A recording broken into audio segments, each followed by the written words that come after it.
have to go. See what else to do in this. Hey.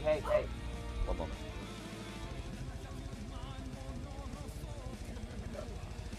Hello, everybody, and welcome to another Digimon video. Hello, everybody, and welcome to another episode of my Just a Dude podcast. The thing that I learned about failure and a lot of this path when it comes to becoming a content creator, or really choosing anything that it is that you want to do or be, because there's always going to be somebody that's going to look at it and say, oh, that's not conventional, that's not going to get you any money, you're not going to make it anywhere trying to do that, there's already too many people, or something along the lines of that. There's always going to be that negativity. But that negativity should never be a reason for you to stop. Just because someone wasn't able to make it that way doesn't mean that you won't. Look at my test. 5 You've had shark fin? Oh no! We're going down! Antenna soft. Oh. ABC. Conceptualized in 1934 by Shark soup? John and Vincent Antennasoft. It was actually Steak, created in 1942.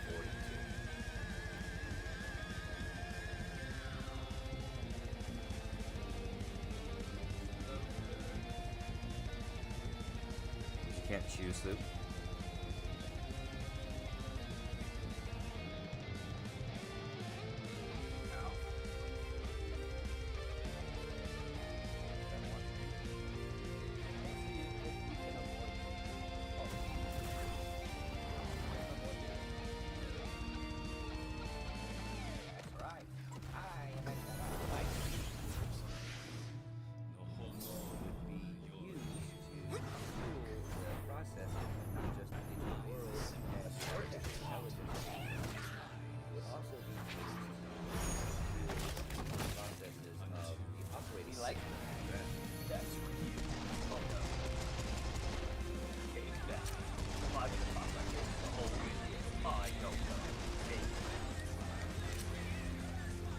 Hello, everybody, and welcome. Thank you so much for joining us for a first look at Gorgonian. Yeah, I love it. Love train. Rolling on through. Choo-choo.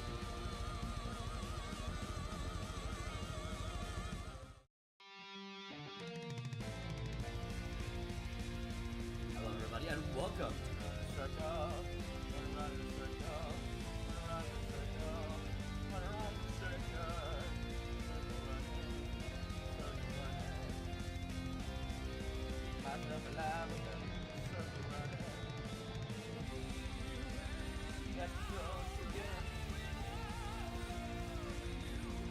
I have to go. See what else to do in You're an this. Italian roll. Moist world.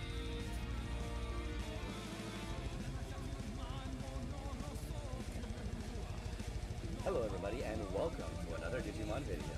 Hello, everybody, and welcome to another episode of my Just a Dude podcast. The thing that I learned about failure and a lot of this path when it comes to becoming a content creator, or really choosing anything that it is that you want to do or be, because there's always going to be somebody that's going to look at it and say, oh, that's not conventional, that's not going to get you any money, you're not They are gonna make definitely it in the anywhere soup. trying to do that, there's already too many people, or something along the lines of that. There's always going to be that negativity.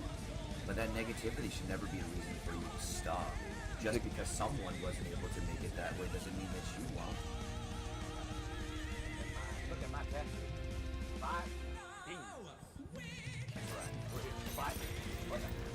Oh no! We're going down! Antenna soft, very cute. ABC.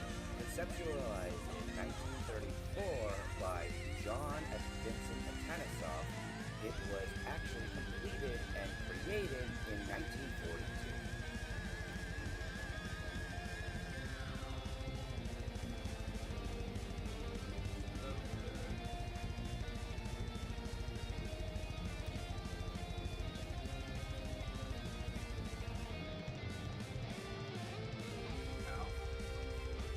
You're a grilled cheese sandwich. Alright, are we ready to eat?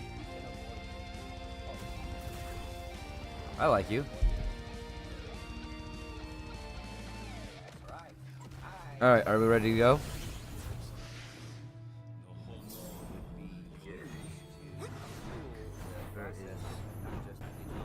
No? Yes? You really have to. We'll make fun of you.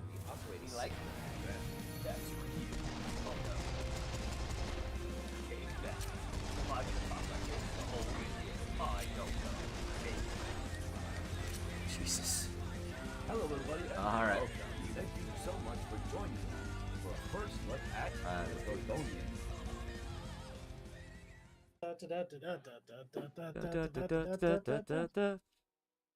Alrighty then. Are you ready for this? Hey, you're the one that got stuck in my head now. Yeah, I don't have anybody but to blame but myself. Alrighty then. Hello, everybody, and welcome to the, for now, final episode of Bunch of Goofs. I really do appreciate everybody for being here, and I appreciate everyone for your support. And I need to take a second, because if there's anybody here, and to my co-hosts, just to apologize. Because, in all honesty, for the past 4 months, I have not been myself, and I have not been genuine with anyone. With the content that I've been making, I have been lost in a lot of bullshit, and right now I am going to be homeless by the end of this week. But that doesn't mean I'm giving up on content creation, and it doesn't mean that I'm giving up at all. I just need to figure out a way to get back on my feet. I'm working on trying to find a job so that I can make sure that I am making ends meet so that I can do what I want. For too long, I've been sitting here making it so that I am defined by my job, but my job doesn't define me. And that's something that I've been stuck on. And I am now paying the consequences for that. And I gotta face it. And I do have to say I am sorry to y'all, because y'all deserved better than that.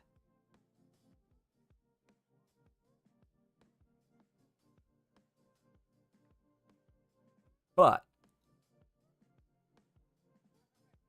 we are not giving up. We are not done. I'm still going to do streams. They're just going to be from my phone for a while I figure out, a job, figure out a way to pick myself up, and find a way to put a roof over my head. But I do want to say thank you to all of you for being here.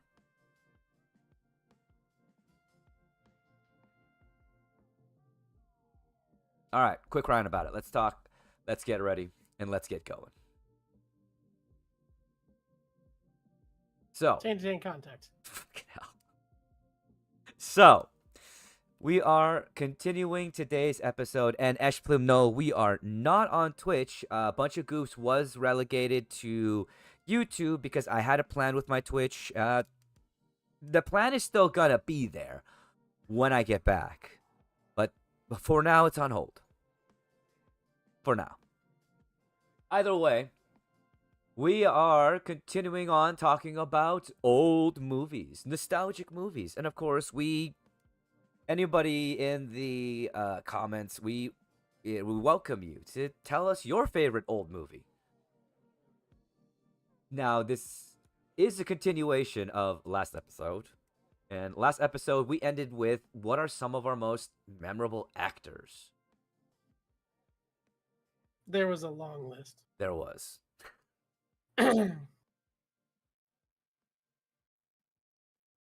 Eshplum, I am down for any help. I really am.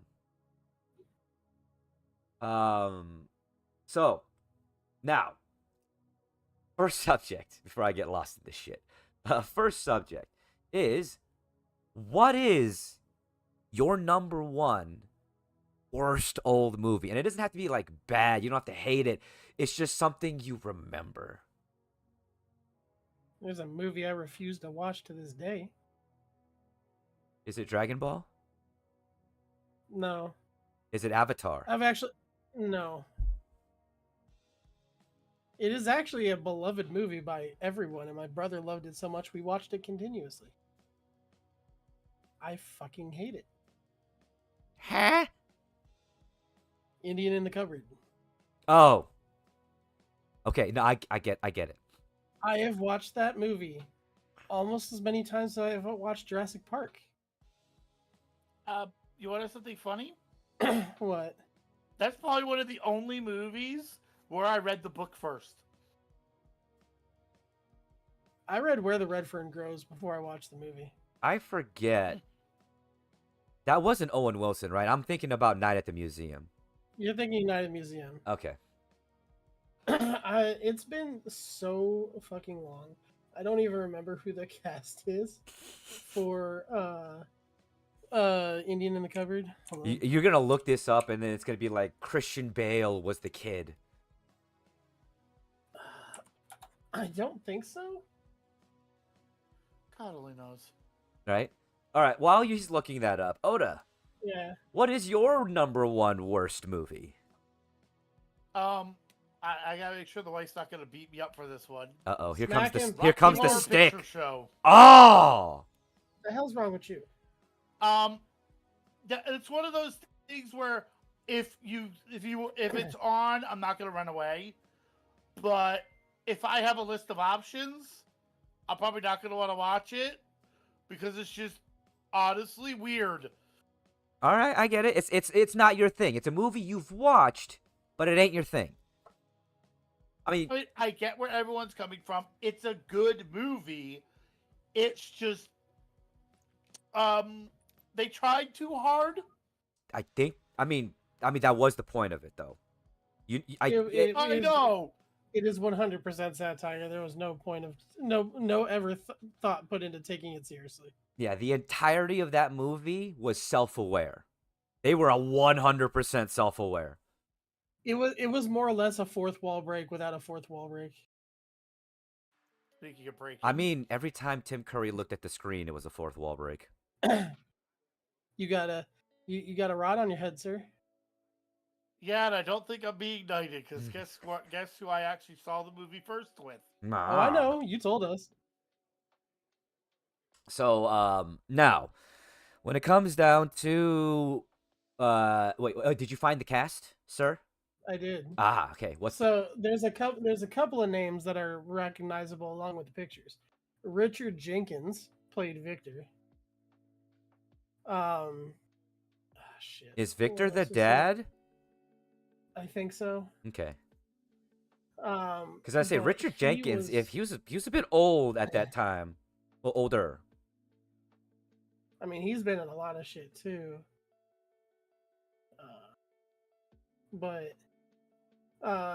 Richard Jenkins, Steve Coogan was Tommy. One of the little action figures. I think he was one of the cowboys. Oh shit.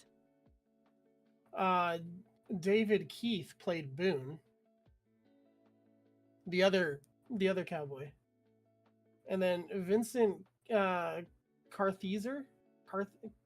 I don't know. He played Gillian. Okay. And Nestor Serrano was the teacher. Okay. Which Nestor Serrano's been a huge TV actor for ever. Mm-hmm. You know, he was in The Day After Tomorrow. He was in Bad Boys. He was one of the cops in Bad Boys. Yeah. But Blacklist, fucking FBI, Shooter, the TV series, not the movie. Which, by the way, the TV series is pretty good, but it's not as good as the movie, in my opinion. Not as good. Not the. Yeah. But still, Nestor Serrano is one of those. He's got one of those faces that you just recognize. You always recognize it. You never really. He's one of those ones like, I know him. Mm-hmm. What was he in? I don't know. Let me look it up real quick. And Esh Plume, they are definitely helping. They've helped a lot in more ways than I could ever have asked, and I'm grateful for them. And I appreciate that, Esh Plume. I do. I'll talk to you in the DMs. I will. Now, I'm going to give you my number one worst old movie. And it's going to be one that I doubt any of you have ever heard of or even watched. And I don't know why I know why I watched it. I watched it because my mom had this love for black and white movies. And this was a black and white movie known as Manos, Hands of Fate. This is a terrible movie. Even for its time, it is a terrible movie. But it is just so awkwardly done. You can't help but not look away. It's a car crash. It's a real train wreck action. Oh, it's a train wreck on acid while you're trying to watch Pinball Wizard and Tina Turner walks in and it's Acid Queen all of a sudden. I will say I cannot list a movie, but I do have another one. Elvis Presley movies. Yeah. Ah. My mom, on a scale of 1 to 10, my mom was a sideways 8 on love of Elvis Presley. Like, if you told that woman you could go back in time, shake his hand, and then you will have the most excruciating death on the planet, she'd be like, love you kids, bye. Flatly. She loves Elvis that much. And I don't know what the name of the movies were, but there were so many of them. And they were all, it's like, oh my God, this is like the original Hallmark movies. I mean, there is the most iconic one that I think everybody knows about. Blue Hawaii. Jailhouse Rock? Yeah. I mean, Jailhouse Rock, yes, but more people know the song than they know the movie. Debatable. I guess that is debatable. I mean, he is a man that tried a little bit of everything, though. That's why he died on the toilet. Why he died on the toilet? Well, no, that's because of all the peanut butter and salami and Drugs. Peanut butter and drugs. All right. So, Oh, God. I got another one. It's not. It is a bad movie, especially the sequels are horrible. But it's not like a bad movie to the point of like, oh, it's such horrible horseshit. I was just traumatized by it, and I will never watch it again. okay, sir, we're not talking Velocipaster. No.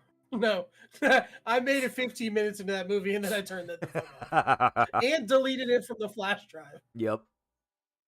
No. Fucking Jeepers Creepers. Is it because of the eyeball scene? It's because of the whole thing. I'm from Indiana. Cornfields. Ah. Okay, yeah, I can see how that'd be a bit freaky. And the fact that the beginning of the movie is true. What? Question? Wait, wait. I'm sorry. We will go to your question, but what? Yeah, so there was a couple in, I think it takes place in like Wyoming or some shit, and they were driving down a fucking country road, and they saw a big green truck just like that, with a dude in a trench coat, a mask, and goggles carrying out a white rolled sheet with red all over it and throwing him in the back of the truck. And then all of a sudden, that truck was up their ass on the road, trying to run them off the road. And they took off, going faster than the truck, and ended up finding a cop at the nearest town, and they sent people back. And yeah, it was an actual serial killer in the middle of Wyoming farmland, or whatever state farmland. So that part was actually true. Oh. Oh, God. And what was now the demon coming to life as a scarecrow in a fucking cornfield every 27 years, or no, that's it. What is it? 13 years? Yeah. Fuck, I don't remember. Every so many years, and whatever body parts he eats, he adds to his body. That obviously is not real. Right. Chef, what are your thoughts on Children of the Corn? I love Children of the Corn. What about Children of the Corn 2? No. No. Sequels of those movies never go well. No, they don't. Ever! Like wasn't there a sequel from Dawn Till Dusk? Yes, from Uh, and that was just there was something. there was a sequel and there was a TV show. Yeah, I remember the sequel. I don't remember the TV show. I only know one movie that the at least to me, the sequels did well, and I actually liked the TV show. Oh, RoboCop. ooh,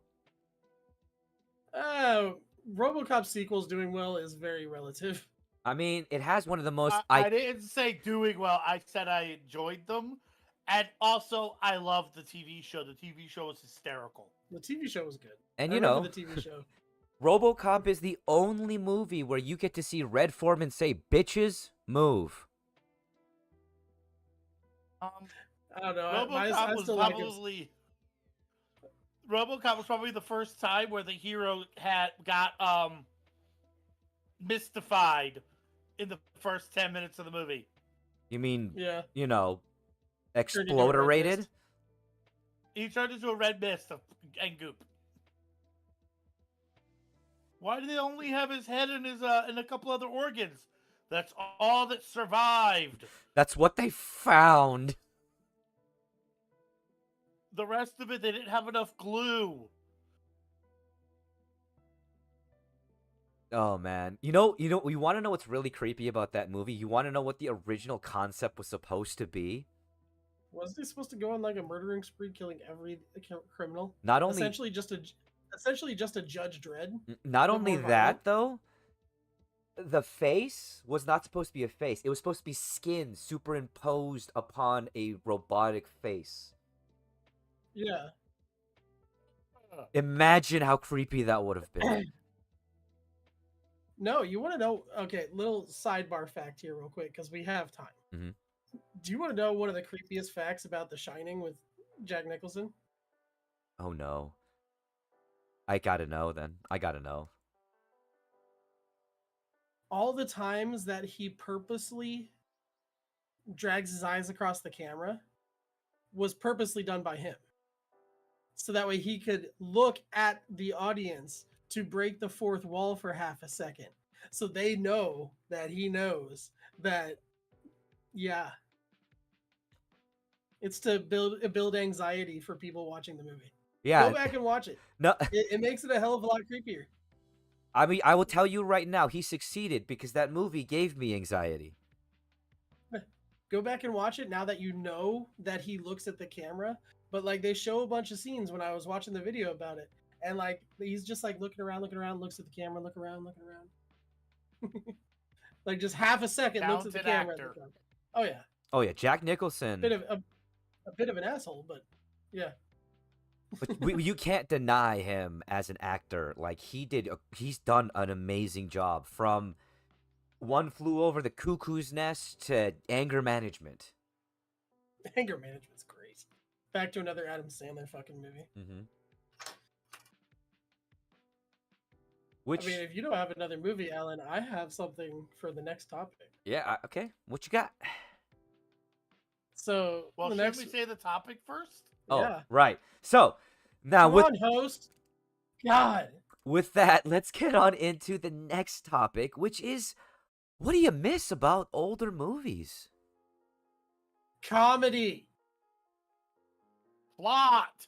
All comedy. Because now everybody's too worried about being woke and offending people. Fuck. Give me the goddamn 1990s fucking Overboard with Adam Sandler. I mean, in all honesty, it might be a bad example, but do you remember Boston Legal? Yes. Denny Crane? Yeah. Okay. So Boston Legal did an episode about, somebody firing someone for being obese, right? Mm-hmm. But the thing is, there was a very important thing that was said during that deposition, which was we need to put aside our bloated sense of political correctness to be able to say what needs to be said sometimes. Oh yeah. I mean, fuck. Look at stand-up comedy now. Fucking Matt Rife makes one joke about domestic violence. And Cancel cancel. him. Domestic violence is wrong. We all know this. but it is a comedian whose entire basis of his comedy is to make people uncomfortable. That's what political correctness really is. People don't want to feel uncomfortable about real subjects. Mm-hmm. And I just miss that slapstick comedy because you can't have slapstick comedy anymore. Try to remake Weekend at Bernie's. Try to remake Blazing Saddles. Try to remake fucking Spaceballs. Yeah, Spaceballs isn't horrible. There's some Jewish comments in there. But I'll let me know when you're done. I mean, Rob Schneider in fucking 50 First Dates playing the overweight Hawaiian dude who got bit by a shark and fucking keeps opening up his stitches every 30 seconds. The fact that Adam Sandler makes fun of Olga or Helga, I forget what her name is, for being an old, skinny, like Scandinavian chick who's hypersexual and wants to get a hold of him. You know, the concept of 50 First Dates where he's going from woman to woman to woman to woman. You can't make that shit anymore. Or American Pie. Oh, fuck. American Pie. Shallow Hal. Oh, yeah. Well, thank you. I was trying to remember the name of that one. I mean, shit. What I refer to kids as is technically insensitive. And it's a quote from a movie. Fucking, what is it? Good Luck Chuck. The one where every time Dane Cook sleeps with a chick, she ends up marrying somebody else. And and his friend, who is the dude from Balls of Fury. Speaking of which, try making Balls of Fury. Oh no, that's not gonna happen. Fucking Christopher Walken dressed up as an Asian dude. But fucking the dude, they're like arguing back and forth because Dane Cook's tired of getting getting laid with these women, and then they go on and get married. And his friend's bitching at him. I was like, "You have the perfect ticket ever. You know, you get to give them what they want." He's like, he says something, and he goes, "In crib midgets," talking about kids. So, like, you can't say that shit anymore, and fucking, it's because everybody gets people, dwarves or little people, whatever you want to call them, whatever the politically correct thing is. They tried to cancel Brad. Oh shit. The little person comedian. I know who you're talking about. Yeah. Yeah. I can't remember his last name. I just blanked on it. Brad Johnson? No. Brad Williams. Yeah. They tried to cancel him because he said the word midget in his comedy. He is one. Yeah, no. Do you guys remember Chris Rock's stand-up? Which one? The one where he literally said that the reason why Bill Clinton was impeached was Hillary's fault. Oh, yeah. You can't say that kind of stuff now. No. And we got to be careful because we are starting to get into that kind of skrs. No, I'm just saying, like, that concept of comedy is gone. And comedy seems to be hit the hardest by all these decisions. Because all these comedians and funny movie creators, like, look how Adam Sandler has turned from, like, Happy Gilmore, where he's beating the shit out of Bob Barker, to Grown Ups. Where we will leave Jack and Jill out of this fucking equation because that was just horrible all the way around. Hey, that's a movie that's horrible old movie. Jack and Jill. Okay. That's another one that will not go over well. I'm changing the subject now to get us out of this before we get in trouble. I don't need Faju to have a house provided in that kind of sense. Boom, boom, boom. FBI, open up. But anyway, I miss original stories. Yeah, I agree with that too. Yeah, I'm so sick and tired of remakes and reboots. And I understand there is a definite market for live action. I get it. But we are overdoing it. That's the issue. Well, part of the problem is I don't know how much of this is true, but this is my personal feelings, just so everybody knows. I think part of the problem is exactly what's happening with Pal World. You have an original idea that's something like somebody else does, and they sue you into oblivion. I mean, George Lucas sued Battlestar Galactica, the original version of it, because he said he Yeah. stole their ideas. I mean, but that's something that's been going on for fucking generations. I know, but it's been getting worse with the modern era. And Okay. a lot of people are now afraid of it, so they can't. So it's like, well, this idea is too similar to this, so how about we just reboot it and we get away with it that way? I mean, to be fair with that one To be specifically, fair. it started with the fact that the fucking H.G. Wells sued what is it? The creators of Lost in Space, right? Sued the creators of Lost in Space for a concept that he thought he created, and that cascaded down to more authors starting to sue each other for this shit and that shit. Yeah, but the actual reason for all the reboots and remakes and all that stuff is because new ideas have sucked for the last 10 years, and new concepts never make the money that they're supposed to. They'll make over their budget by a shit ton, but it's not deemed profitable enough by the companies like Universal or Disney or whatever. Mm-hmm. So they have decided to just keep remaking the original stories that made them all their money because it's safe. Because every movie has to make over $100 million in profit for them to consider it profitable. And I will be honest with you, this might be wrong the way to see it, but I think a lot of that has to do with the overinflated costs of unnecessary things in the film industry to make the film. But specifically to need that profit is unnecessary. As long as you can pay the staff and the movie's put out and you make something. Here's another thing that I miss, if I can bring one more up. Yeah. Absolutely not. I miss simple effects. Oh I miss my a sci-fi God. movie with limited effects, and they used off-screen lights and flashes, and maybe like 5 seconds of a miniature, and they still conveyed what was going on, but they literally didn't spend $4 billion on special effects. They let you use your imagination. You have one of those, and it still made a good story. So Alien, One of them. the original Alien, yeah. And that's true though, because like we don't need to see everything. Sometimes a little mystery in the story adds to it. And What? when did practical effects become so impractical to do? Tropic Thunder. Okay, that one, they went way All the overboard with that one. All the explosions.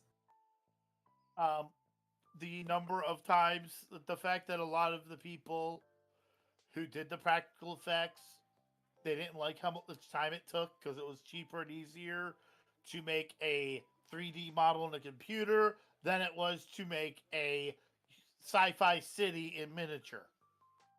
Well, that and people also got older. The people, I mean, same thing with like mechanics nowadays. The older generation that could actually fix everything is getting phased out because they're retiring. And they don't want to teach people how to fix things anymore. No, but like same thing with the practical effects people. Fucking, they're old, cranky, and retired, and they don't want to deal with these Gen Z kids who, think they can do it better with a computer. So fuck them, let them do it. And you know what I'm afraid of? I am afraid of 3D animated Elmo. I'm more afraid of 3D animated lions for Lion King. Ah, shit. That's already gonna happen. That's already happened. It's already horrible. happened and getting ready to happen again. I said it last week and I'll say it this week. I miss puppetry. Oh, Oh, same. puppetry. So, I really hope it doesn't become a dead art. I hope that there's going to be people out there that keep it going because that is something that should not disappear. I will say they did this in Muppet Christmas, and they also did this in the TV show Farscape, where they beat up the puppets. Also, It made it realistic. I mean, you're literally 5 times this guy's height. He's pissing you off. You're not a nice person. You're going to kick them across the street. you know, I can think of two movies I think that have both contributed to and taken away from the decline of puppetry. oh, One being Team America World Police, yeah. Yeah. because that was so over the top and people didn't like dealing with the puppets and stuff like that. And, that goes back to the practical effects argument that we just, talked about. The the other movie is right there along with the lines of like the Muppets, of like person to puppet interaction, Uh-huh. and that's Happy Time Murders. Oh my God, I forgot about that movie. Have you ever watched it, Oda? No. It's about a puppet serial killer who's going around town killing the puppets. And like there's like blood and fluff fucking everywhere, and the one of the detectives is a puppet and the other one's a human. And there's a lot of It pup, is not pup, a kids movie. there's a It lot is not a of kids yeah, movie. there's a lot of puppetism and Yeah. puppet intercourse. Okay. Where was I before you said that? Puppetry. Oh god. We were talking about puppetry. Puppet The intercourse. other thing that is, I think there's one of the other reasons might actually be safety. I mean, ask Rexy and those poor kids. Safety. The safety word is pineapple. Pineapple juice. Yeah, well, Well- the T-Rex tried to deep throat 2 children at once. Yeah, but that wasn't puppetry. That was animatronic. That animatronic was I'm lumping them together, okay? They are You very use a different, con- sir. In the effects of the film, no, they're not. The remote control, because I've seen puppetry that's also animatronic woven together. I and it mean was like awesome. ones they wear like on their face and stuff like that, and they added on to like Oh extra no, I was arms thinking and stuff. Pilot from Farscape. Violet from Farscape. Well, there's like 11, the big multi-tentacled alien they had.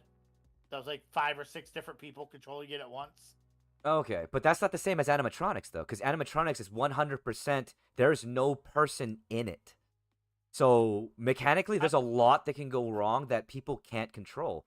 Whereas in those, in puppetries, even in the little ones, they can stop it. They can make it so that it won't hurt anybody. But with that thing, There that is giant T-Rex thing, they couldn't stop it. They couldn't fucking stop it. there is one TV show that did use a puppet and they used it well. There's a The Muppet Show. no, I don't think that's what he's talking about. Mandalorian. Oh, Grogu. Grogu is a puppet, Yeah. Well, but he's controlled remotely. So yeah, technically he's an animatronic. yeah. I think technically, if they're remote control, they're called robotic Mm-hmm. in the movie industry, but I can't remember. But yeah, All I know is it's hysterically awesome. there are some scenes where he is just a hand puppet.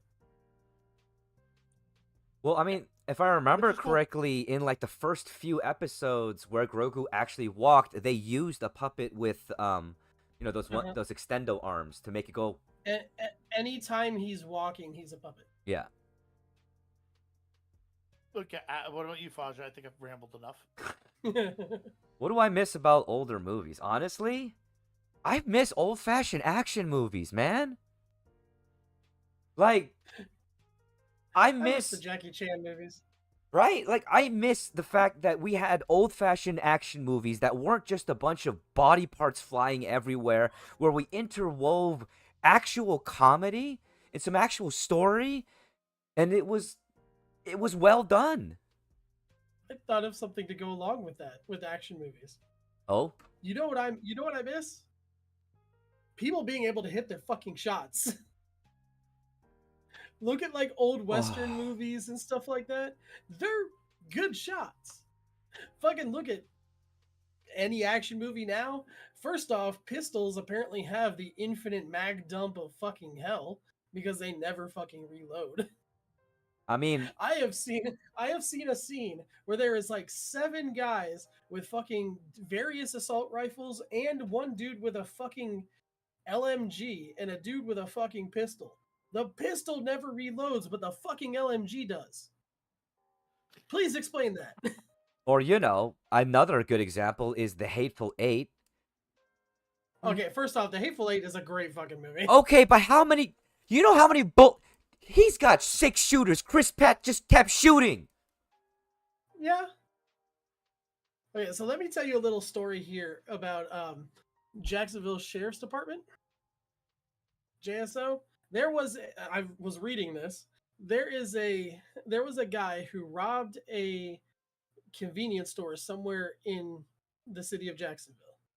Okay. I'm reading this fucking article and I'm dying laughing because the shop owner calls the cops. 17 JSO squad cars show up. Dude opens the door and fires a shot at the cops. They unleash 132 rounds into this fucking store. Don't hit the shop owner, and the dude runs out the fucking door and gets away. So they're stormtroopers. They apparently have been Stormtroopers would have hit the shop owner. Yeah, they were apparently trained by watching action movies from 2005 on. Oh God, no! This is why. No, this is practical effects. Practical effects. Not only do they teach you skills, they make sure things are actually somewhat accurate. I mean, case in point of practical skills, Keanu Reeves and John Wick. Dude is He now reloads at least. he actually went through competition three-gun shooting training to be tactical and accurate for the movies. Or Yeah, he actually scared the people who Mhm. made the movie because he got so flipping good at it. They're like, you're so good. We have to. I think they had to make the stunt performers better. No, they had to ask him to slow down he was moving Okay, too I fast. knew there was something he was doing overkilling it. because with the rifles, he was doing the trick of literally flipping the mag out and then having it reloaded before he even brought it back to a sight picture. Yeah, he got seriously into it, like really into it. He loves competition shooting now. But that This also. is about a TV show. Oh. If I can bring it up. What's up? No. Really quick. In Supernatural, they were using a gun in a scene, and Pavlecki got a brass in the face because the gun shot up, and it burned him in the face. I remember that. And he's like, I "Can can't we remember which never episode. use this gun again?" I can't remember which episode that was, but I remember that. It was actually somebody pretending to be Sam and Dean God. Mhm. during the Leviathan arc. That just Yeah. sounds painful. Oh, as Oh, somebody God, yes. who's had a hot piece of steel go down the back of their shirt, it's painful. I'm sure. But Literally, like it fucking ejected the round, it hit the barrier and went down the back of my shirt. honestly Wow. though, another example of practical effects and actually learning your role that made a movie that kind of had a lofty subject or lofty plot point comparative to its original source, which was Doom, is the fact that they actually did tactical training to figure out how to move like a unit. Well, most of them did. The Rock refused. Okay, but The Rock's a That bit of a prima donna. that explains a few things actually Yeah. about him. Carl Urban jumped right into that shit. And Oh it's yeah. actually it's served him in a lot of stuff, like especially when he did the movie SWAT. Mm-hmm. Oh, now I gotta remember what I was gonna say. 'Cause I had another example of it. Do do do do do do do. Oh my god. I mean, practical effects are something that's definitely gone way by the wayside, like Oda was saying. Oh yeah. Yeah. I mean, Also, a lot of actors don't put forth the effort like Keanu Reeves, Jackie Chan, some of the others who, take the time to do the training to learn the parts so they can, do it right. Oh yeah. Well, I mean, one of the sad things is it's the incorporation of so many special effects. You don't even have people doing choreography that well anymore. You have that enhanced. You want to see some good ass choreography? I just saw a video and I shared it. I think I shared it to you, Alan. I'm not 100% sure the other day. It was the mocap for the Polar Express during the hot chocolate dancing scene. I don't think you sent me that one. I know I sent it to somebody else. I'll fucking send it to you. But it's really cool because you actually got like Tom Hanks doing stuff. You have an entire group of fucking dancers that are dancing around in mocap suits up on props that are spinning around so they can capture it. Okay.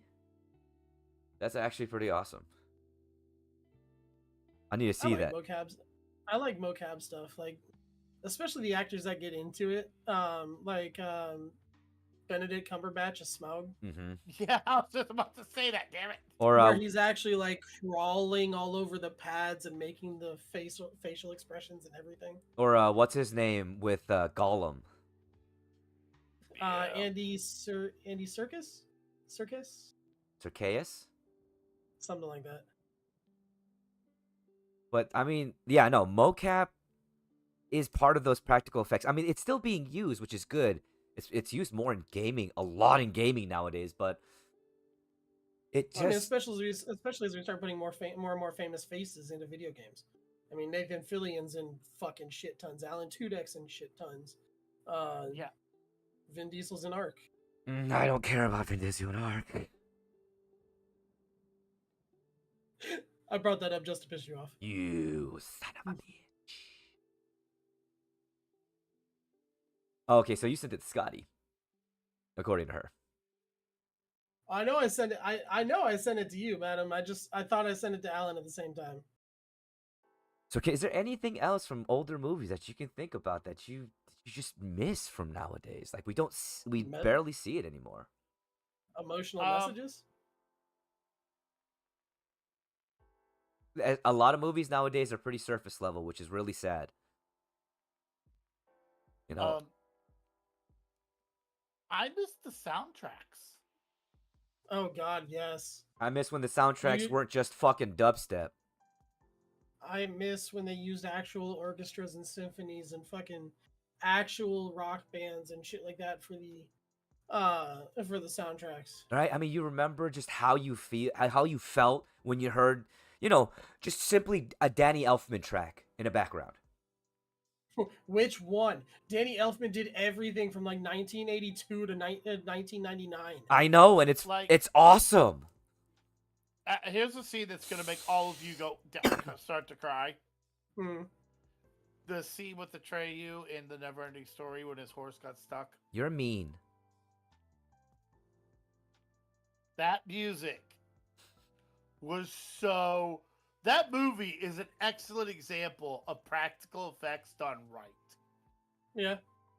And music, like you said, because honestly, the music made the scene so much more impactful.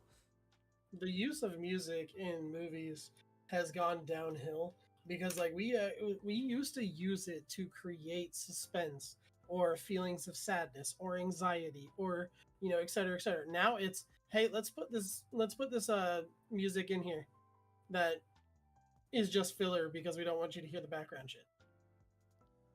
You want to know what I think part of it is? This is just me being an a-hole. Yeah. New music sucks ass.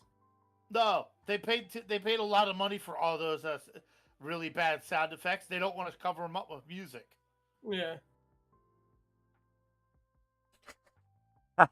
Your wife said that's mean too. You bringing up Atreyu and the freaking bog of Well, sadness. I was also thinking about Land Before Time's early scene with the mom. No, the music in that Yeah. was perfect. Perfect. I mean, truthfully, the music in like Bambi was good. No, and you're not The music in any of the Golden Age animated movies from Disney, fun. because it's And all of their competitors was good at it too. Let's see. Toy Scotty Story. said, "Fun fact: Danny Elfman sang Jack Skellington in The Night Before." Really? Yeah. Yeah, that's actually Danny Elfman. I had no idea. That's really cool. Fuck, you know a theme. So the differences in theme songs in movies between like different scenes is a lost art to me. Perfect You want to know example. who did that the best? Danny Elfman. Star Wars. There's one that's more iconic to me. Didn't Danny Elfman do Star Wars though? No, that was a completely different orchestra, if I remember right. Okay. But listen to the theme song in the beginning, the first time you hear the theme song in Jurassic Park, versus the end of Jurassic Park when they're on the helicopter flying away. But how it goes from the intense, stereotypical Jurassic Park theme song that we all know and love to the slowed down, very keyed down, peaceful piano only song that it becomes as they're watching the pelicans fly away. Yeah, that is a lost art. It is, because honestly, it's something. There's something to it when you hear a crescendo just start rising up when a hero is about to make a move. It makes that scene feel like that character feels their strength coming to them. I just thought it. Sorry. Go ahead. One quick recent example, and it's from the stupidest place ever. Have you ever seen the Smash reveal for Sephiroth? Yes. Sephiroth. And the live reactions where it's just suddenly the bad guy's cut in half, and it's silence with just a trickling noise, and then they just cue up One Wing Angel, and everybody flips the frack out. Oh yeah. Because like, who is that? Who is that? They hear dun dun dun, and it's like, oh. But that's how you make an iconic sound. That's how you make an iconic character as well as like theme song.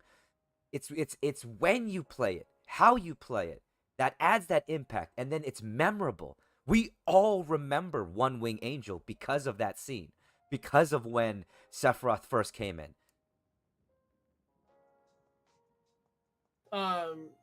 Shit, I just had another one too. Oh, the art of choosing the perfect song for the perfect moment. Fucking what is it? The leading up to a crescendo, like Alan was talking about, when a hero is starting to like come into themselves, and it's the big fight or whatever. Anytime, and it's usually used in like animated movies, like Big Hero 6 or whatever. But like fucking anytime you hear the da da da da da da, I need a hero. That is like the most iconic, funny movie hero song ever. And just like that is the one of the things that I think makes a funny superhero movie like Big Hero 6 or even Secret Life of Pets or anything like that uses that fucking song. The best chase song to any fucking video ever is Black Betty. Okay, I'm gonna have to agree. Like Anytime there is a chase, it could be two mice on fucking little pedal cars trying to catch each other, and you hear Black Betty as they're going through the fucking house or some shit, And or that's Tom chasing Jerry, and et cetera, et cetera. It is the best chase music ever. and that song came out during like the 70s or 60s, I think. And it, I mean, Early 70s, I think. yeah, and honestly, like involving when it comes to music, this might not be a popular opinion at all, but I miss musicals. Same. I miss old-fashioned musicals, like The Producers. Greatest Showman. Well, actually, right now, one of the best movies out there is a musical. Which one? Wicked? The Wicked sequel. I got so burnt out on anything Wizard of Oz. I don't even. Plus the drama with the actress who plays the Wicked Witch of the West. I was just like, I'm good. Yeah, that didn't really help. That didn't really But, make me want to watch it. I'll say that much. I was just bringing up an example. I did think of one other thing about music that isn't done anymore, What's and that? when it's done right, when they literally choreograph the fight to the song. Yeah. You know, I think that art died out when choreography died out. Yeah, true. I mean, shit. Look at fucking Star Wars fighting now. I thought they should want pew pew pew. No, so the choreography of fighting died. It was the second of the last trilogy, where Darth Tantrum and fucking Rey are fighting against the Red Guard, and like when they're fighting the two people that they're fighting, everything's good. But if you watch the background, the other four of the red suited guards, they're just like dancing around and like acting like they're fighting, but there's no one fighting them, and then like they'll like fall, like somebody hit them, but there's nobody there.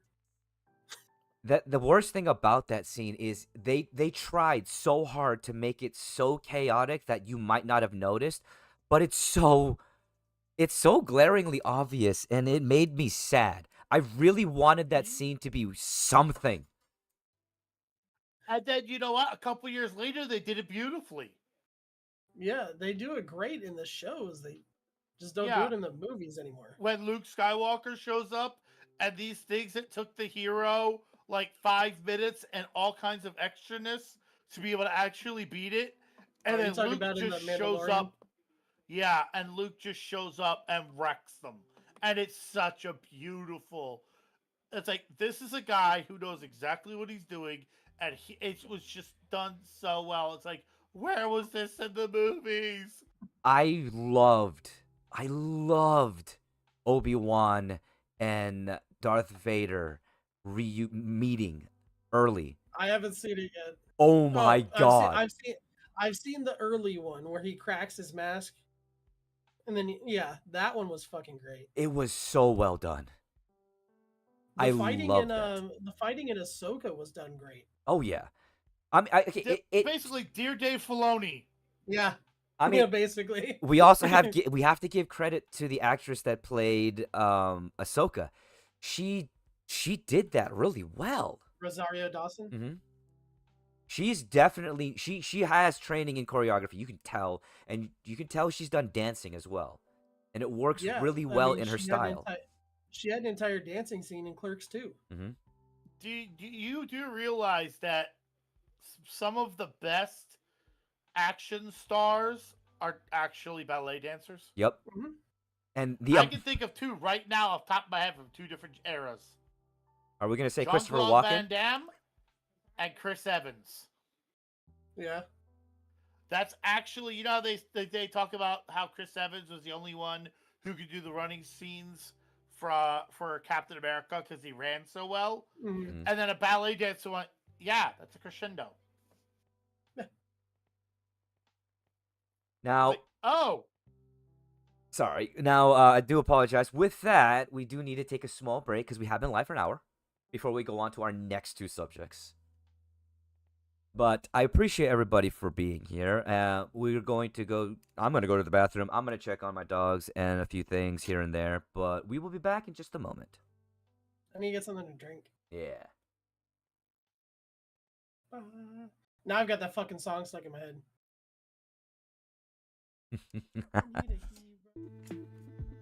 Hey there. You doing alright? You having some problems? Do you need some advice? Well, check out my podcast, Fajali Advice, where we do our best to try and help out others to be able to realize that mental health is something as important as our physical health. And of course, if you do want to participate, check out the email at the end. Your submission is completely anonymous. And of course, we hope you have a wonderful day.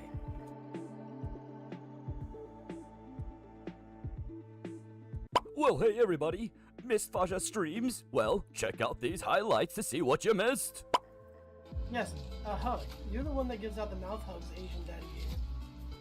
Don't say it like that, you fucking creep.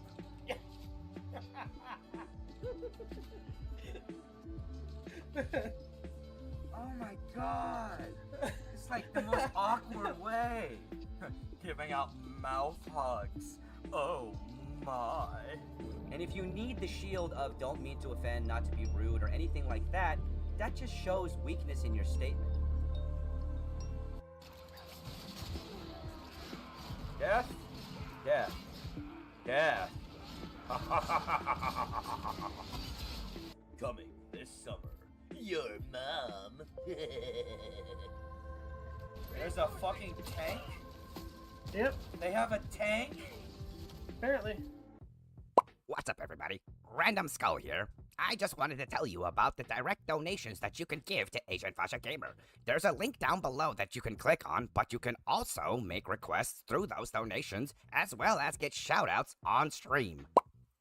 And of course, any donation goes towards helping Asian Fasha Gamer do better as a content creator. So we thank you for even your consideration.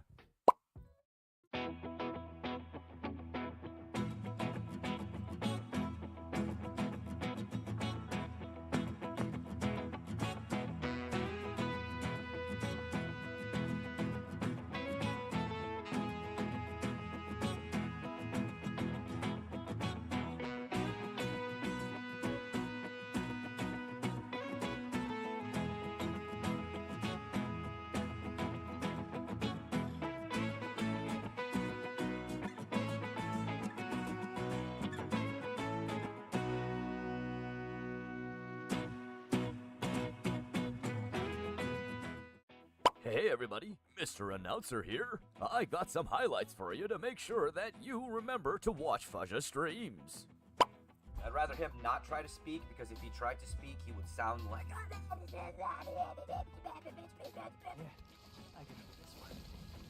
And I just grabbed a tick.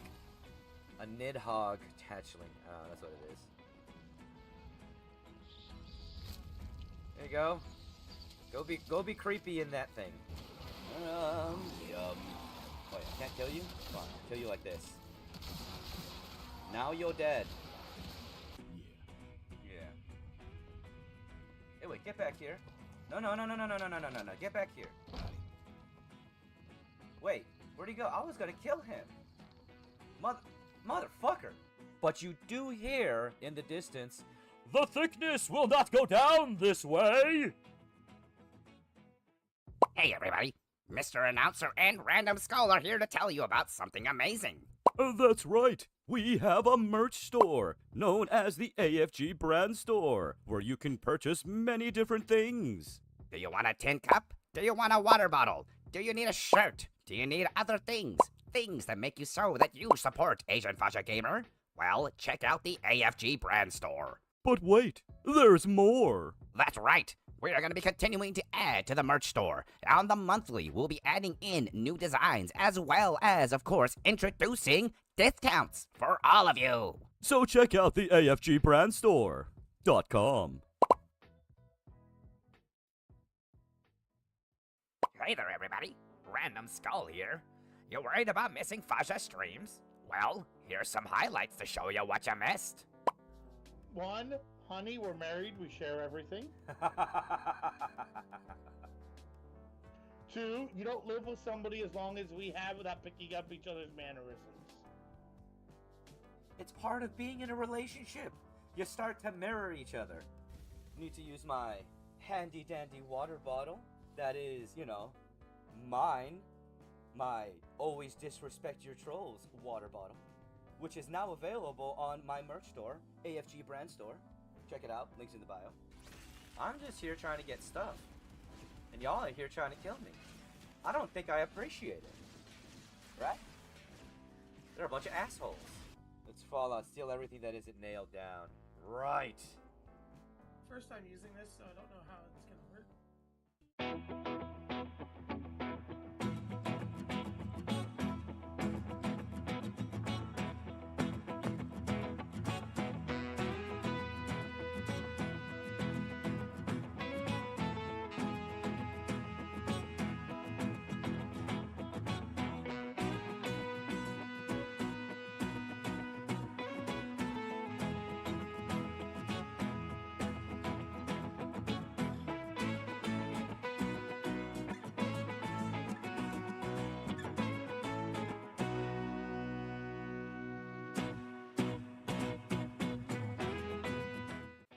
Well, hey there, everybody. Did you know that Asian Fasha Gamer has a Patreon? That's right, everybody, and we're here to tell you about it together. Subscribers have a chance to see content early, as well as request content on higher tiers. That's right. You can ask Asian Fashion Gamer to read you a story, talk to you about lore or gameplay, or many other things. But wait, there's more. Subs that have been stayed around for 3 months or longer get special gifts. And if we reach our stretch goal of 10 subs or more, we will continue to add more to the Patreon, making it better for all of you. So please consider on, maybe subscribing and supporting him. And of course, we thank you for your time.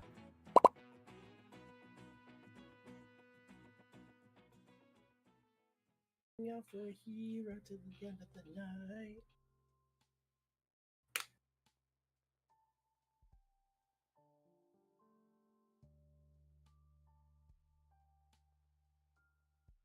I got it Guess stuck in who's my own back? damn head. Back again. Shit, he's back.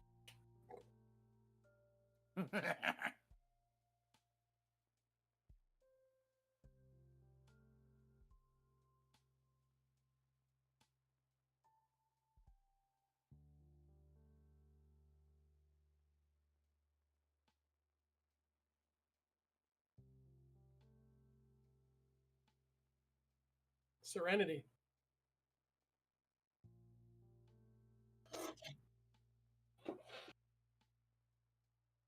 It's supposed to be a wrap-up movie that left us with more fucking questions than we had when they started it. You're also muted. Apologies. So, what you didn't hear me say is we are talking about what movie do you think deserved a sequel but didn't get one? And of course, anybody and everybody in chat, I welcome you to be part of this conversation. But again, Serenity. No, I agree. They need to bring Wash back from the dead.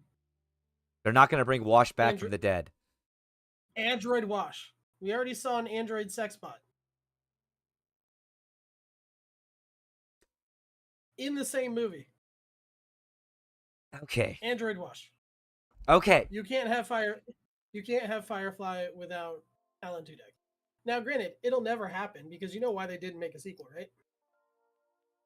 No, actually, And why they haven't done a reboot of the show? it has something to do with Fox, right? No. No. So the actors they've all changed their position. Yes, they would love to go back and reboot or continue Firefly, Mhm. but they have now changed their minds and they don't want to do it because it won't feel the same because the actor who played the pastor, Shepherd, Yeah. who played the Shepherd, he died. Oh. Yeah, and he was their moral compass. Yeah. I can't think of any because all the ones I love got reboots and remakes and all that crap to it.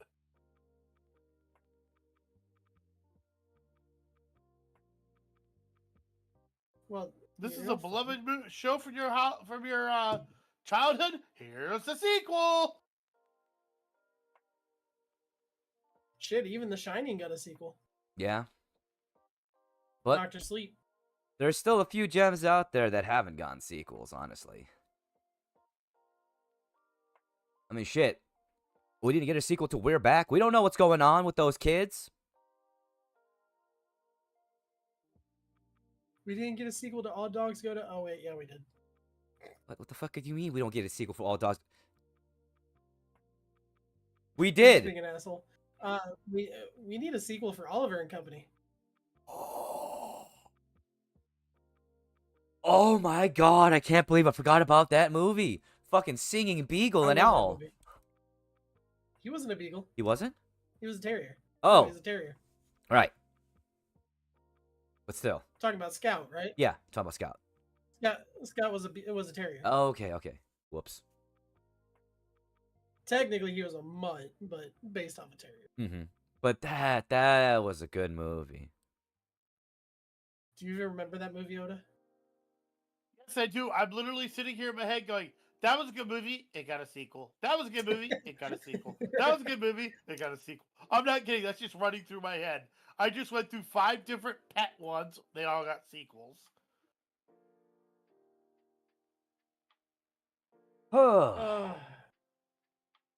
You know what should have gotten a sequel? Old Yeller. You know what needs a goddamn sequel? It's not an older movie, but I still need it. I fucking need it. District 9. First off, I Yeah. agree. Second off, my joke went way over your head. It did. What the fuck you say? I said, you know what movie needs a sequel? Old Yeller. I ignored you. You're a bad person. No, I just like to make jokes. You're evil. Hey, Scotty made the same type of joke.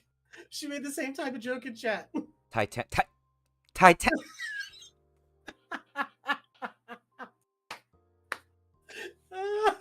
Yeah, we're not meant for each other at all. No, but You know District, what? District That'd 9 be a really. I just thought of the sequel for the Titanic. the Orange imploding just did it. sub. The imploding No. sub. No, it is a group of people trying to bring it up, and then insert randomness here. Like a team trying to raise it from the ocean floor, and all the drama that comes with trying to do that, with That all was the rich a- people they're trying to deal with it. That was actually discussed as an option because it's deteriorating so fast. And Yeah, but they decided to leave it as a grave for the fallen. And because the practicality, it's so deteriorated that if they even tried, it would just tear itself apart.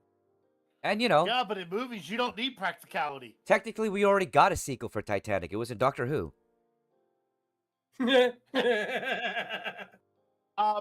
Oh god damn it! I just have one in my head. Thanks, Pasha.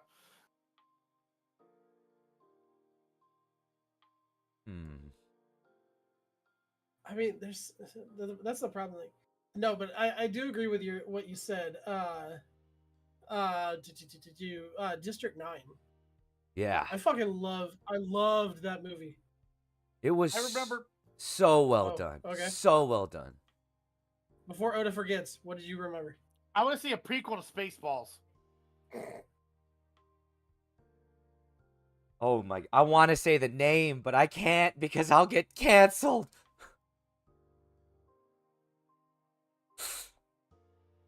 It's say. It's ooze in space.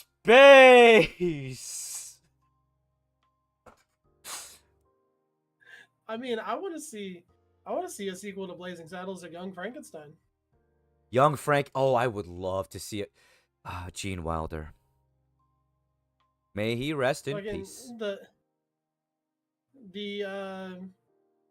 Peter Boyle played Frankenstein, or the monster. Sorry. Yeah. I don't know how old this movie is, but I would love to see a sequel to it. Van Helsing with Hugh Jackman. They did a sequel to it. It was a horrible TV series. Yeah, but it didn't tie off of the Hugh Jackman movie. No, it didn't. And the Hugh No, Jackman Van movie Helsing's was an old amazing. story. Yeah, Yeah, Van like Hel- I like to see him like. Let's go through all the B-list monsters he hasn't killed yet. They did that. It's called Supernatural. I would have loved Hugh Jackman in that show. Oh, I That would've bet been you anything he hilarious. would have been he would have been amazing in that. Have him make a appearance as like the ghost of Van Helsing or some shit. Oh no, I was actually thinking of him actually getting into a bar fight after Dean Pool hustled him. That'd be funny. Oh, you And then know all what you movie needs a freaking sequel? Hmm. The Golden Compass, because we never got book 2 or 3. I've never seen it. This one doesn't need a sequel as much as it needs a remake, then a sequel. Because if I said just a sequel, Chef would never forgive me. All right, let's hear it. Aragorn. Aragon. Yes. Aragorn. Aragorn is want a character Aragorn- from Lord of the Rings. Yeah, forgive me my horrible. But Aragorn, having Aragorn properly done. Listen to Chris Paoli. Yeah, like literally have him be one of the producers, do 4, maybe 5 movies. I wouldn't complain if there's 5 movies. He understands that it sometimes takes longer. It was supposed to be a trilogy. Mm-hmm. But you could play like 4 or 5 movies, faithfully showing that, doing practical effects along with the CGI would be probably would just be awesome. I mean, as long as we're talking about remakes of books that I fucking love, remake Artemis Fowl like the actual fucking book. Not whatever the fuck Disney turned it into. Because that was not Artemis Fowl. No, I have all the fucking books. And I was lost. You know, actually, I would love to see a sequel to I Am Legend. Because that was a story that was really ended kind of openly. So, well, it depends upon which ending you're talking about, because there's 2. Oh, that's true. There was the alternate ending. The What? Uh-oh. Everybody turned into a robot. lagging a bit. Discord? Come on. Work with me, buddy. You're back to normal speed now. Okay, Are you good. Still robotic. Your face is a bunch of squiggles. I like my wife's last comment. I agree. We could remake Fucking- a lot of books into movies that actually follow the book. Oh yeah, I agree. Meg. Yeah. You know what? Pretend you're Bleach. Because aside from the filler, Bleach and the manga were literally like reading and watching the exact same thing. Yeah, they were 1-1. But That no, is so- what you need to do. Agreed. You know my biggest bitch about Meg? And it's not an old movie, but it falls into the category that we're talking about. Because Yeah.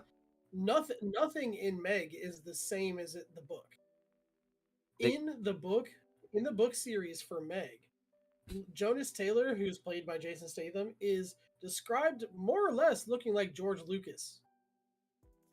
Oh. That is very different than what they showed. Yeah. They also changed the storyline drastically for that movie. In the second one, the island scene doesn't exist in the books. There's no dinosaur island scene. No, not the dinosaurs. The fucking like beach tropical resort island or whatever. Mm-hmm. Oh god. I thought of one that's probably going to make both of you eye roll or want to kill me. Can we do a proper Dragon Ball movie, please? No. I do mean proper. Literally, just do the first part of the scene where you see Goku meeting a girl. You can have it. Bulma and Goku are already friends, and they just, I don't know, deal with the burning deal with the burning mountain. I mean, if they're gonna do that, then they have to do a child actor as Goku. That's what I'm talking about. They're not gonna be able to do that. I'm sorry. I have no faith in anybody's ability to do this. Yeah. Another movie that definitely deserves a sequel. It was supposed to get a sequel, but it's not gonna happen. and it pisses me the heck off, is League of Extraordinary Gentlemen. Oh, so you want to hear the fun fact about League of Extraordinary Gentlemen? Yes? Which one? The one with Sean Connery. No, what fact? Oh, the fact that that was supposed to be the linchpin movie to tie in their own Marvel Cinematic Universe, but out of the Dark Universe or the Monsterverse, Mm-hmm. depending upon who you talk to, is what it was going to be called. That's why they rebooted The Mummy. That's why they did Dracula Untold. That's why they did all that stuff. It's because they were going to tie it together in a fucking Monsterverse like the Marvel Cinematic Universe. But Tom Cruise's The Mummy killed it because it was so horrible. You know what? Monster movies is one of those things where it's like, how do you keep screwing these up? You don't need. You all stop trying. Well, first off, Tom Cruise got involved in the fucking production and had say so on that fucking. And that was the That's why. biggest problem there. He tried to turn it into an Egyptian mummy version of Mission Impossible. Which just did not turn out well, sadly. Not sadly. It just wasn't So- work out. The super shitty part about like the failure of the MonsterVerse and everything is that was supposed to tie in and lead all the way up until May of next year. Because May of next year is when Universal opens Epic Universe, their 4th park, which has 5 different parks inside of one park. That one park is more than 1.5 times the size of Universal itself. One of the lands in that park is the Dark Universe. Ah. They've got ride like the main ride that's supposed to be the linchpin for it until they expand it out is basically kind of like a themed roller coaster where like Frankenstein's monster is actually like asking you to go through the lab and try to find this other monster and stuff. And they're the most lifelike fucking animatronics you will ever see. But it was supposed to lead, like the movies that they had planned were supposed to lead up to the opening of Epic Universe. But we never got that. No, it has been what? Since 2016 when that horrible fucking Mummy came out? Yeah. I don't know. I usually don't watch something that involves that man. Now, It was bad. another movie that I just saw, and I can't believe I forgot about this movie, but this movie I really would love to see a sequel of because it was a great movie. And it was a great example of practical effects as well. Small Soldiers. Oh God, yes. I fucking love that movie. I just thought of what I liked, where it's kind of got a sequel, but it got a remake. The 1990s, early 2000s Lost in Space movie with the Spider Planet. I actually loved that movie as a kid when I was younger. I mean, Matt LeBlanc did a good job as the pilot. I actually liked him. You know the a monkey movie. pushes the button. You know a movie, like, it scarred me as a kid, and I still don't exactly like watching the movie, but a second one would be good, unless they made it, in which case I don't know because I don't pay attention to it, but Mars Attacks. They did not make a second one, and that is a great movie. Oh Jack my Black god, that'd and be Jack- so much better when you're using live action opera to fight the evil aliens. That'd be so much better than Independence Day 2. Right? Jack Black getting fucking vaporized. That was just a great one. Because Jack Black was So- the redneck soldier son. Yeah. I'm just not a so to clarify for my wife, Han, there's actually one remake movie, and then later on there was a remake series. Yep. That was another remake. So there are 3 separate universes They remade a based remake. upon that story. Yeah. I mean, the Netflix one wasn't that bad, though. I just canceled Netflix before I got around to watching it. Fuck. I just had another one. Oh, even though I am not a fan of one of the two members of it, and I kind of agree with, while we're on the subject of Jack Black, I agree with what Jack Black did after Kyle did what he did. Mm-hmm. But we really should have gotten a sequel to The Pick of Destiny. That would have been great. That would have been so great. Talk about another movie you can't remake now. All right. Mm-mm. Oh I my. know every single word to fucking tribute. Oh my God. I'm looking up movies that never got a sequel, and this one is a blast from the past. Mm-hmm. And it has one of the actors that some of us kind of don't like because he plays the same Scottish man. But Time Bandits. I don't remember it. It is an older movie. Came out in 1981.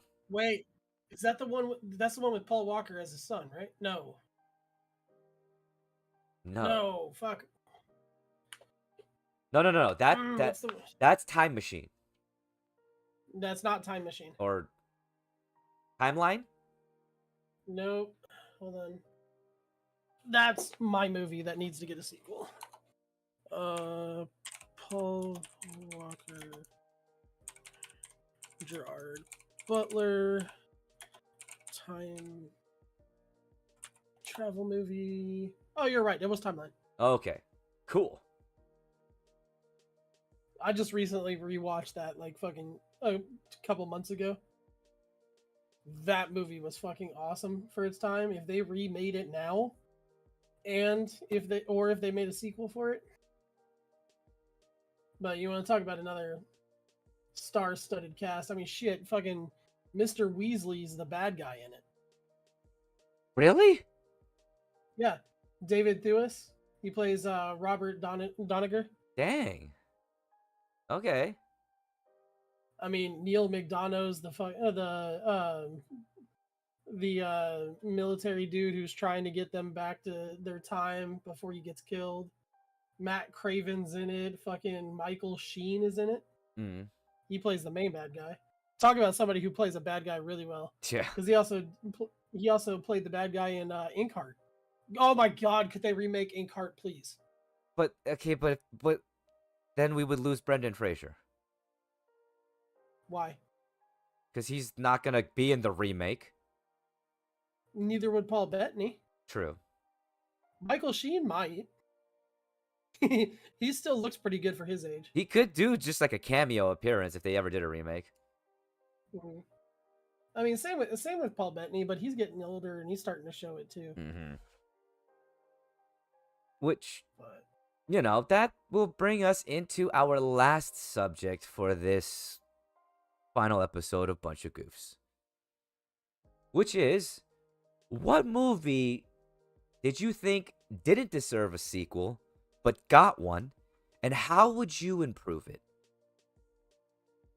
the second Mummy with Brendan Fraser, Okay.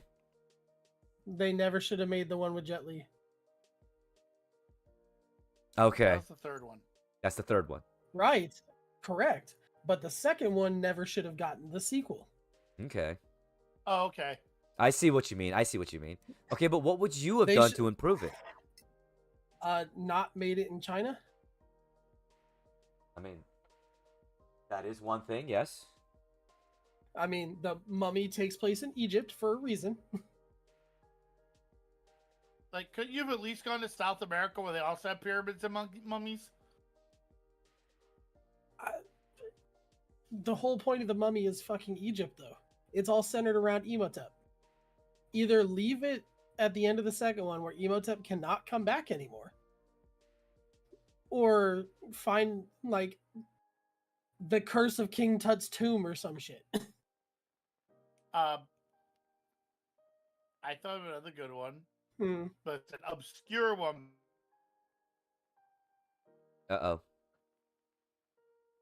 Dang it, Discord. Work with me here.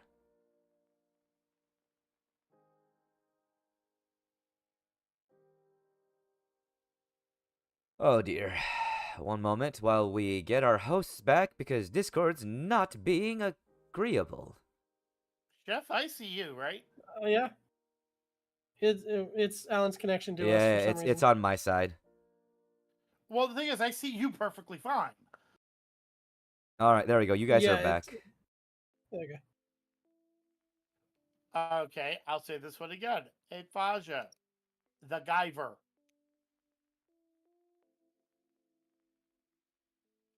Should not have had that horrible ass sequel. The live action one, no. It really shouldn't. Because they forgot everything about the cartoon series, which was a little bit disappointing. Actually, it was very disappointing. Yeah, and how could they have fixed it? Honestly, they should have kept the mystery and the suspense. Like, one, you cannot do one movie mostly during the night and then the next movie all bright in daytime. If you're gonna do dark and dreary, keep it dark and dreary. It is a better theme, especially for that type of movie. And they went overboard with the number of enemies. Well, Like, I liked the final fight. it just felt like they were trying to turn it into Power Rangers. Badly. Very badly, but it felt like that.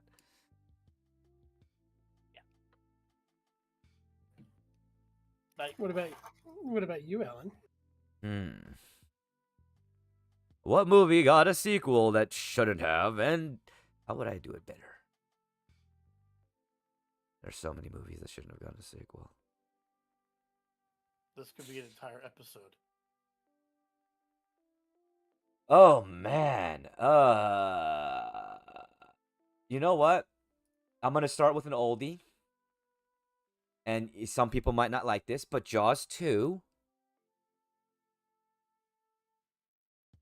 Jaws 2. First off, I don't agree with Jaws being made, but that's for a different reason. I'm just saying, with it already being made, Jaws 2 was just, it was way too far-fetched, and they made it, they tried so hard to make you sympathize with the shark. I thought that was the third one. It starts with the second one, I think. Well, the second one is where they just find another shark Yeah. that big. The third one is where there's a curse on the family, and the genetic line of the first shark is hunting down the family. Yeah. Oh, God.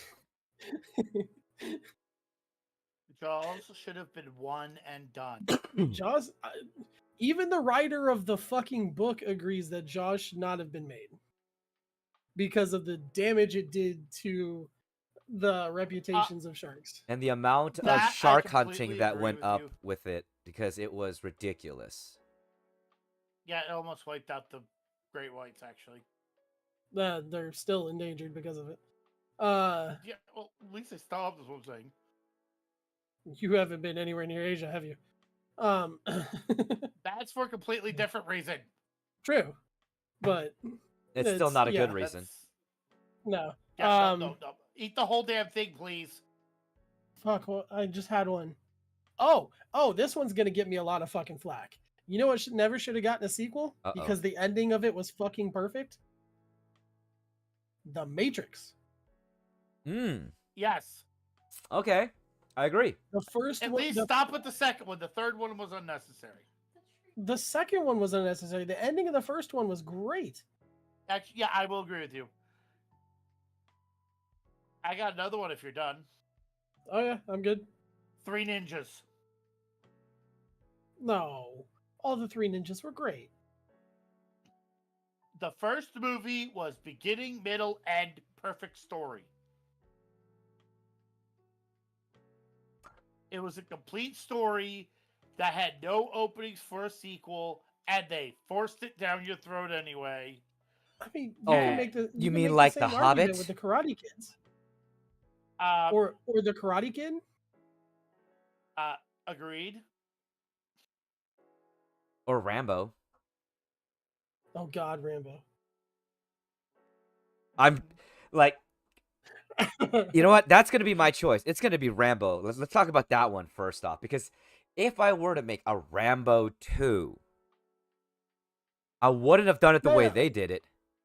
Rambo 2 wasn't bad because he was thrown in jail and then sent off to do army things. He was already an army person, so fuck him, send him to go do army things. That's not bad. All right, The sorry. third one. It was 3. It was the The third one third where he one. went to Afghanistan. No, that was the fourth one, I think. The third one is the one in the jungle. Oh right. Oh God. And personally, I would have done something more in line with just basic Rambo. If I would have done anything. I actually know how to fix 3 ninjas. This was actually an easy fix. 3 different kids. Yeah. Ooh, you know what? I got another one. This one is in honor of Remy. Fast and the Furious should have Lies. stopped at 3. 5. No. Should have stopped at 5. No. Rio was the perfect ending because they had the money and they had the life and they were free. But they stemmed way too far into the whole we're agents now thing, and I did not like it. It Not in 5. I don't know. For me, it felt like honestly after 3, it started going away from being about the cars. 4, I will say I agree with because that's when Brian's the FBI agent again, and it's all about getting Dom back and shit. Mm-hmm. But 5 was literally they were running for their lives. They pulled a job. Come to find out that the guy who ordered the job was the fucking corrupt guy running Rio, and he tried to kill them. So they decided to get back at him, and it's like, you know what? Let's go ahead and rob him for everything that he has and show him and teach him a lesson. Okay. That wasn't really being an agent. And plus the ending of that, they were all free because they were in a country of no extradition. They all had shit tons of money, and fucking Brian had his kid. I mean, I get it. I can see where you're coming from with it. It just, like I said, after 4, it just felt like it really started losing me, and then I guess 5, I was looking at it in that viewpoint. So, yeah, Soda. Yes. Oh god, it was in my head. I'll go with the backup then. They should have stopped Jurassic Park at 2. The Lost World should have been the last one. They should have never made 3. Remove 3 from the world. Go from 2 to the one with the Chris Pratt. I will see that one's hard. As much as I hate Jurassic Park 3, and we all know I am the Jurassic Park super fan here. Mm-hmm. Fucking, we got a lot of shit in 3 that was integral to the book story. Yeah, there was a lot of things they added in that was missing from the other movies. Like, again, the river raft scene. Technically, it's not a river raft scene, it's the boat, but that was their take on the river raft scene to pay homage to the fact that they shot about 80% of the river raft scene for the first one, which is a massive section of the book. Super fucking important. But Steven Spielberg decided it was too expensive, and they ran out of budget. So they stopped shooting it. Plus, we also got the Spinos, and it was the first time we got to see raptors with feathers. I'm just saying. No, the overall instead of the Indominus, let's have the Spino in Dominion. That would actually be good, but I don't know. I kind of wanted them to. I want them to unveil the one dinosaur that was only shown in one toy that was never actually released. Which one? The Ultimasaurus. Yeah. You know what? Why don't we just do the craziness and do the Titansaurus? Because that's not a hybrid. And the Titanosaur isn't real. No, it isn't, but neither is the Indominus Rex. No, but the Indominus Rex. So that's the one thing I do not like about the last three movies, the second trilogy, is it's a lot more heavily on the hey, we ran out of dinosaurs, so let's just make fucked up shit. Well, it's the problem of it is the fact that they turned the hybrids into an afterthought. Well, I mean, the Endoraptor is actually referenced in one of the books. I can't remember which. True. The other thing is, and I'm sorry, but there's one thing they didn't do, which, in all honesty, if any of us three were given Jurassic Park genetic technology, I know all three of this would do this. Where's the wyvern? Let me mix a T-Rex with a bat here real quick. Right? I was actually thinking of Quetzal. The T-Rex actually has arms now. That's one thing. That's really one thing wrong with the books and the movies. No, that's one thing that they really need to fucking put in a movie is a Quetzal. Oh yeah. I think you briefly see one flying in the background when it's showing all of the wild dinos and stuff like that, but there's no actual reference to it, and having a Quetzal in that would be so badass because good luck getting on a plane now. Right? No, I totally agree. Now, there is another movie sequel that I personally like. I love it, but I know it's wrong. Alien Resurrection. You mean AVP? No. Or actual Alien Resurrection? I mean actual Alien Resurrection, the one where they bring back Ripley and then there's a clone baby in her and Mm-hmm. It's wrong. Because that and Aliens 3, those two movies are actually wrong. Those were the divergence from the comic books, which really bother me because I would It have also tanked the series for how long? Yeah. For a long time. But it really bothered me because the comic books have a really amazing story with Ripley coming back to Earth with Newt and the survivors and everything that happens on Earth with the xenomorphs.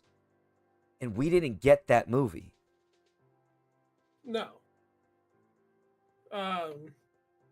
Shit, I just had one too.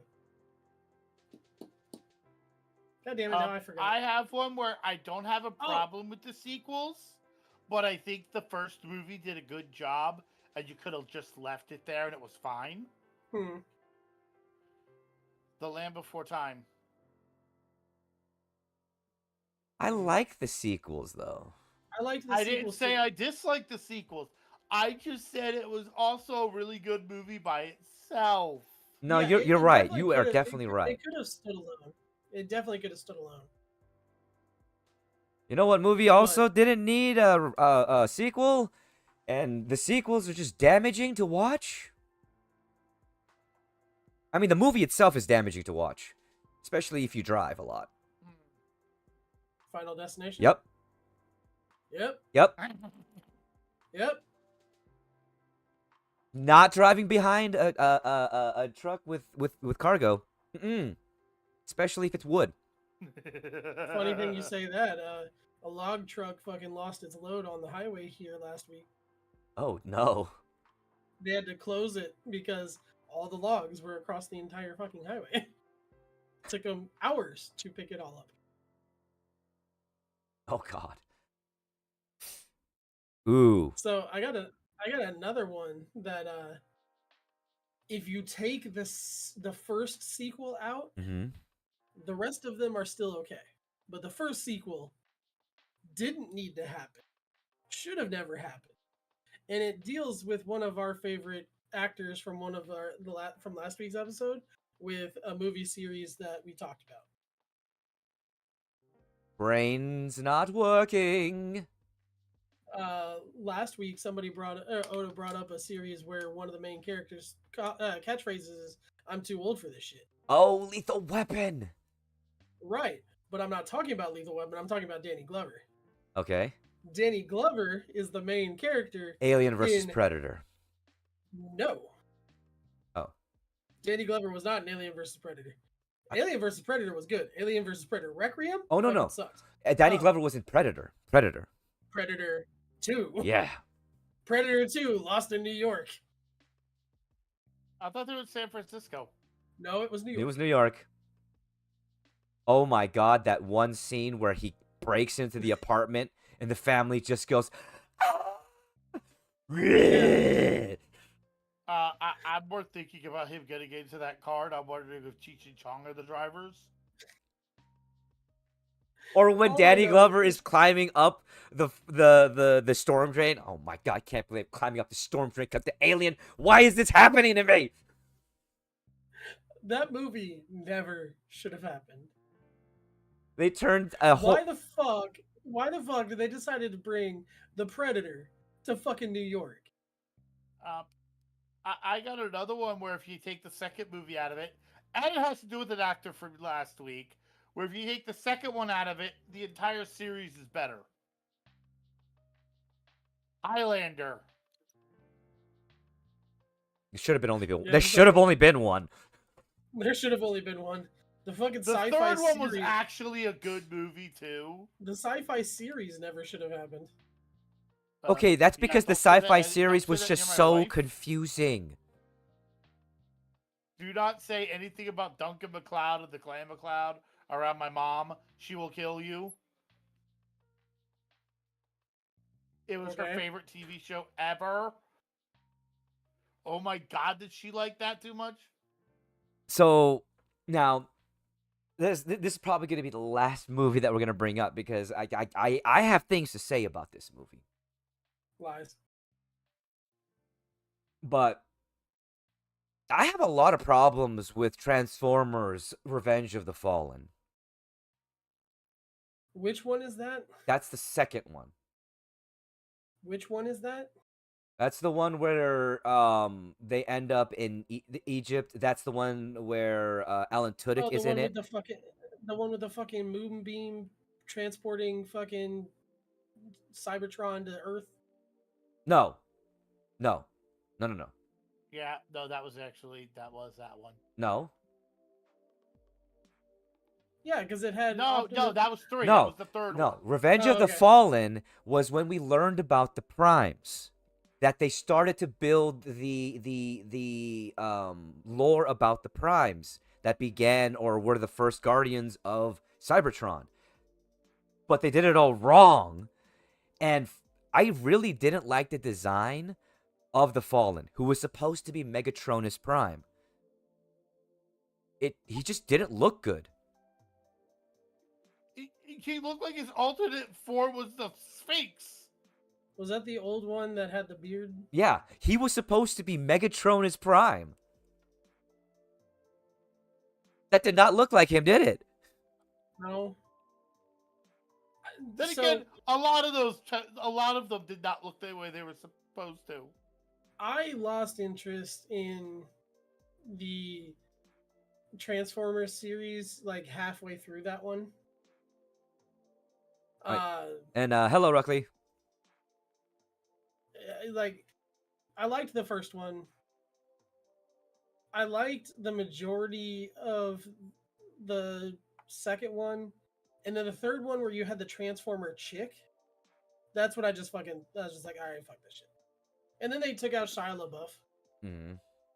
and put in Mark Wahlberg. Well, I I'm mean, sorry, but that was a horrible casting choice. yeah, that was. But we also do have to remember, RC's always been part of the series.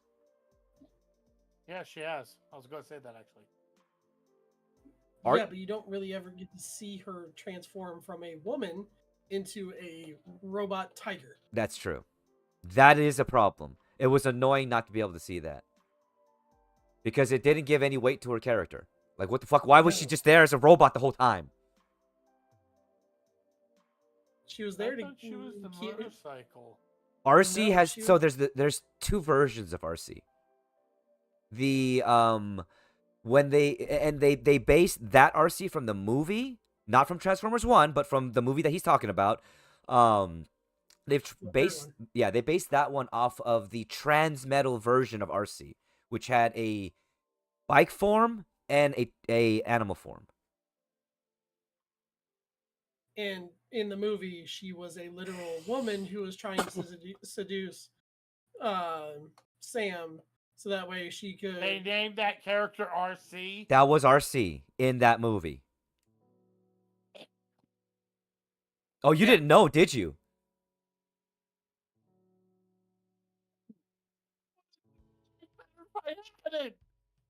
You stupid morons, die! Yeah, it was. Yeah, it no, was that- bad. It was such a bad, like, there were so many, like, the action sequences in the Transform movies were great. They were. I mean, like the 3D animation for even just the transformation, the way that that Optimus Prime and all the Transformers moved was so well done. In the way they updated the Transformer sound. Mm-hmm. And yes, Arkley, that was supposed to be RC. It was. It was not. It's definitely not my favorite rendition of RC. Autobot. I'm mad that they made her a Decepticon. That's actually what. Not the fact she was a human. No, the fact that pisses me off is they made her a Decepticon. RC, like my favorite version of hers from Transformers Prime, the animated TV show. That's my favorite version of her. Yeah. And that version of her would shoot herself in the head before she allowed herself to become a Decepticon. Oh yeah. And I agree with you, Rockley. Prime RC is by far one of the best versions, but I will say, even though it's an alternate universe, Shattered Mirror RC has a lot of character development. It's bad character development because she turns evil and ends up being one of the reasons why Optimus,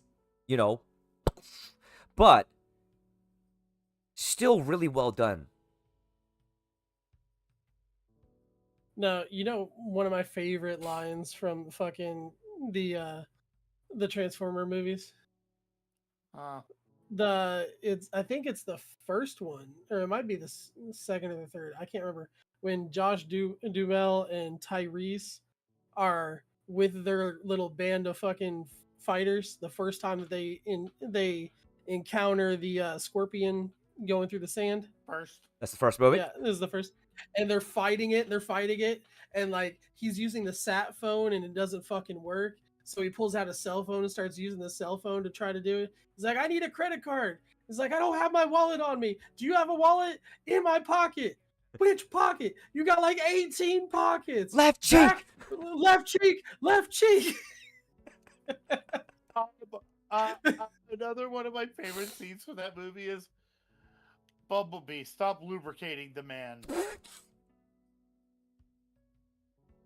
I was sad. Who was it that fucking got ripped in half by Megatron in the first one? Jazz. I thought it was fuck. Anyway, are you talking about Ratchet? Yes. That was the third movie I think they got him in. Because he was the one that was taken out when he was the fourth movie is when he died. Because he was in the silo when that one Decepticon Unicron loyal hunter took him out. Yeah, no, I'm thinking of in the first movie is one of the more major Autobots who died. I think it was the medic one. No, the medic lasted until the fourth movie. Then which fucking one was it? Yes, he got ripped in half. Let's see. Brawn was killed. Ironhide was killed.